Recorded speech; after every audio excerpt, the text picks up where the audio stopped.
तो दोस्तों Poco M8 power और सैमसंग F70 प्रो ये दो नए फ़ोन जानेंगे दोनों में से कौन सा फ़ोन आपके लिए सही रहेगा। और देखिए इस प्राइस पर बे फ़ोन जो बेस्ट वैल्यू फॉर मनी है इस टाइम पर तो मैंने बी प्रोडक्ट में ऐड कर दिए। अगर आप खरीदना चाहते हैं तो आप यहाँ से जाके बाय कर सकते हैं। तो सबसे पहले डिस्प्ले की बात करें, पोको में यहाँ पर 6.9 इंच की फ्लैट एमुलेट डिस्प्ले दी गई है। इसमें फुल एच डी प्लस का रेजोल्यूशन 120 हर्ट्ज का रिफ्रेश रेट मिलता है और यहाँ पर 375 की पिक्सल डेंसिटी मिलती है। जबकि सैमसंग F70 प्रो में 6.7 इंच की सुपर एमुलेट डिस्प्ले है। इसमें भी फुल एच डी प्लस का रेजोल्यूशन है और 120 हर्ट्ज का रिफ्रेश रेट है और यहाँ पर पिक्सल डेंसिटी थोड़ी बेटर है 385 की। तो देखा जाए डिस्प्ले क्वालिटी प्राइस के हिसाब से दोनों फ़ोन की यहाँ पर सही मिलती है। ब्राइटनेस की बात करें तो पोको M8 पावर में 1800 निट्स की पीक ब्राइटनेस और 1200 निट्स की HBM ब्राइटनेस दी गई है। जबकि सैमसंग में 1400 निट्स की पीक ब्राइटनेस है, HBM ब्राइटनेस इसकी मेंशन नहीं है। डिस्प्ले प्रोटेक्शन की बात करें तो पोको M8 पावर की डिस्प्ले पर कॉर्निंग गोरिल्ला ग्लास 7i की प्रोटेक्शन दी गई है। जबकि सैमसंग की डिस्प्ले पर cornering gorilla glass Victus plus मिलता है। तो यहाँ पर सैमसंग F70 प्रो ज़्यादा बेटर है। बिल्ड क्वालिटी की बात करें तो पोको M8 पावर के बैक में प्लास्टिक आता है और इसकी फ्रेम भी प्लास्टिक की है। जबकि सैमसंग F70 प्रो के बैक में भी जो मटेरियल है प्लास्टिक टाइप ही है, लेकिन इसे नाम दिया गया है ग्लास फाइबर रेनफोर्स्ड पॉलीमर और फ्रेम भी प्लास्टिक की मिलती है। तो यहाँ पर सैमसंग थोड़ा बेटर है। बाकी डिज़ाइन आपकी पसंद है, आपको बैक से किसका डिज़ाइन यहाँ पर सही लगा है आप कमेंट बॉक्स में बता सकते हैं। इन हैंड फील की बात करें, पोको M8 पावर का वेट है 225 ग्राम और इसकी थिकनेस है 8.4 mm। जबकि सैमसंग का वेट है 206 ग्राम और इसकी थिकनेस भी कम है 8.1 mm। तो इन हैंड फील में यहाँ पर सैमसंग F70 प्रो ज़्यादा बढ़िया है।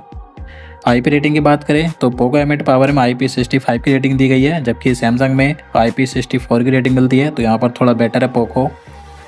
अब देखिए परफॉर्मेंस की बात करें, पोको M8 पावर में क्वालकॉम स्नैपड्रैगन 4 जनरेशन 4 चिपसेट है। ये 4nm वाला प्रोसेसर है और यहाँ पर LPDDR4X RAM type UFS 2.2 storage type है। इसके अंतुतु स्कोर वर्जन 11 में 6,30,000 के आसपास आते हैं। जबकि सैमसंग F70 प्रो में क्वालकॉम स्नैपड्रैगन 6 जनरेशन 3 प्रोसेसर है। ये भी 4nm वाला प्रोसेसर है और यहाँ पर LPDDR5X रैम टाइप और UFS 3.1 स्टोरेज टाइप दिया गया है। इसके अंतुतु स्कोर 8.5 लाख प्लस आते हैं। तो यहाँ पर ज़्यादा better performance Samsung F70 pro में आपको मिल जाती है और आप इसमें थोड़ी बेटर गेमिंग भी कर सकते हैं। बैटरी की बात करें, पोको M8 पावर में 8000 mAh की बड़ी बैटरी मिलती है। जबकि इसमें 45 वाट की बाइट चार्जिंग और 22.5 वाट की रिवर्स बाइट चार्जिंग दी गई है। सैमसंग F70 प्रो में 6000 mAh की बैटरी है और यहाँ पर भी 45 वाट की बाइट चार्जिंग है, लेकिन यहाँ पर रिवर्स बाइट चार्जिंग नहीं दी गई है। तो बैटरी के मामले में यहाँ पर ज़्यादा बेटर है पोको M8 पावर। कनेक्टिविटी की बात करें, पोको में वाईफाई 5 आता है, ब्लूटूथ वर्जन 5.1 है, 7 5G के बैंड मिलते हैं, NFC का सपोर्ट नहीं दिया गया है, ना ही eSIM का सपोर्ट मिलता है और इसमें USB पोर्ट 2.0 है। जबकि सैमसंग में वाईफाई 5 आता है, ब्लूटूथ वर्जन 5.1 है, 11 5G के बैंड है, NFC का सपोर्ट यहाँ पर मिल जाता है, eSIM का सपोर्ट नहीं दिया गया है और इसमें भी USB पोर्ट 2.0 है। तो कनेक्टिविटी में थोड़ा बेटर है सैमसंग। अब देखिए कैमरे की बात करें, पोको M8 पावर के रियर में सिंगल कैमरा मिलता है 50 मेगापिक्सल का। इससे आप 1080p 30 FPS तक वीडियो रिकॉर्ड कर सकते हैं। जबकि सैमसंग F70 प्रो के रियर में 3 कैमरे दिए गए हैं। 50 मेगापिक्सल का मेन कैमरा है, यहाँ पर OIS मिल जाता है और इसमें 5 मेगापिक्सल का अल्ट्रा वाइड कैमरा और 2 मेगापिक्सल का मैक्रो कैमरा मिलता है। आप इसके मेन कैमरे से 4K 30 FPS तक वीडियो रिकॉर्ड कर सकते हैं। तो यहाँ पर कैमरे के मामले में सैमसंग F70 प्रो ज़्यादा बेटर है। इसमें आपको अल्ट्रा वाइड कैमरा मिल जाता है और इसका मेन कैमरा भी ज़्यादा बेटर है। फ्रंट कैमरे की बात करें, पोको M8 पावर के फ्रंट में 8 मेगापिक्सल की सेल्फी है। इससे आप 1080p 30 FPS तक वीडियो रिकॉर्ड कर सकते हैं। जबकि सैमसंग में 12 मेगापिक्सल की सेल्फी दी गई है। इससे भी आप 1080p 30 FPS तक वीडियो रिकॉर्ड कर पाएंगे। तो यहाँ पर सेल्फी कैमरा भी सैमसंग का ज़्यादा बेटर है।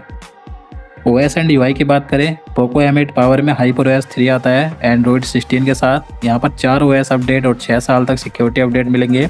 जबकि सैमसंग F70 प्रो में One UI 8.5 आता है एंड्रॉइड 16 के साथ। यहाँ पर 6 OS अपडेट और 6 साल तक की सिक्योरिटी अपडेट मिलेंगे। तो सॉफ्टवेयर UI आपकी पसंद है, आपको किसका UI बढ़िया लगता है। तो मुझे तो यहाँ पर सैमसंग का यूजर इंटरफेस ज़्यादा बढ़िया लगता है, लेकिन अब आपको अपडेट्स ज़्यादा मिलेंगे सैमसंग में। इसमें 2 एक्स्ट्रा OS अपडेट आपको मिल जाएंगे। पोको भी ज़्यादा पीछे नहीं है, प्राइस के हिसाब से ये भी बढ़िया है।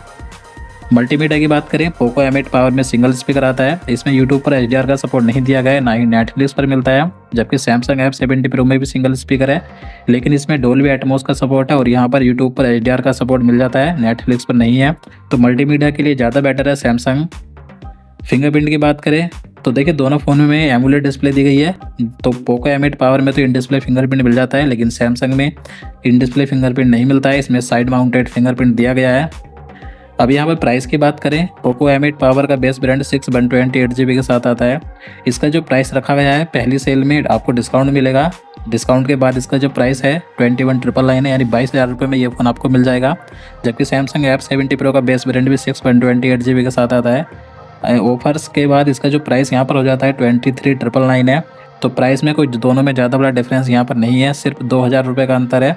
और यहाँ पर देखिए आपको बता दूँ, अगर आप इन दोनों फ़ोन को शुरुआती सेल में ले लेते हैं तो ये इस प्राइस पर आपको मिल जाएंगे, लेकिन अगर आप बाद में लेते हैं तो इनके प्राइस बढ़ सकते हैं। सैमसंग के तो यहाँ पर डेफिनेटली बढ़ेंगे। अब देखिए बात करें दोनों को आपको कौन कौन से कलर देखने को मिलते हैं, तो यहाँ पर पोको का आपको 3 कलर देखने को मिल जाएंगे, ऑरेंज, ग्रीन और ब्लैक। जबकि सैमसंग F70 प्रो के आपको 2 कलर देखने को मिलते हैं यहाँ पर, अल्फा ब्लैक और ओरा ग्रीन। अब देखिए फाइनली कंक्लूजन की बात करें तो यहाँ पर डिज़ाइन आपकी पसंद है, आपको दोनों में से किसका डिज़ाइन सही लगा। बिल्ड क्वालिटी में थोड़ा बेटर है सैमसंग F70 प्रो।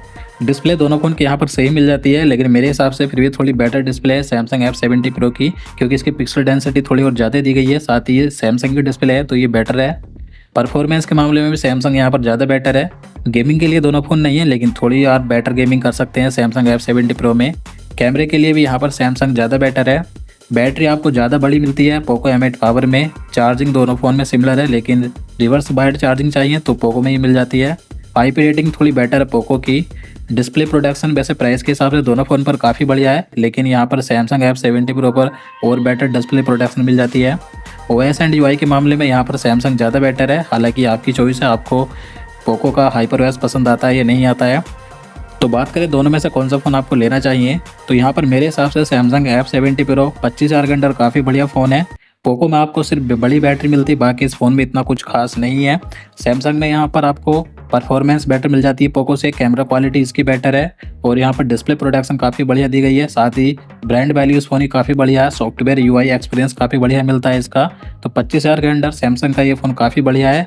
8 अगस्त से इसकी सेल स्टार्ट हो जाएगी, तो मैं व्यू प्रोडक्ट में दोनों फ़ोन को यहाँ ऐड भी कर दूंगा, आप यहाँ से जाकर बाय कर सकते हैं। तो पहली सेल में ये आपको 24,000 रुपये का मिलेगा। अगर आप बाद में इस फ़ोन को लेते हैं तो इसके प्राइस बढ़ जाएंगे, क्योंकि सैमसंग का जो M47 था शुरुआत में वो भी 24,000 रुपये का मिल रहा था, लेकिन अब वो 30,000 के आसपास उसका प्राइस पहुँच चुका है। तो अगर आप इस फ़ोन को लेना चाहते हैं 25,000 के अंदर सैमसंग का फ़ोन, तो आप इसे ज़रूर लीजिएगा। बाकी दोस्तों आपकी क्या राय है आप नीचे कमेंट बॉक्स में ज़रूर बताना। आज के लिए इतना ही, मिलते हैं नेक्स्ट वीडियो में।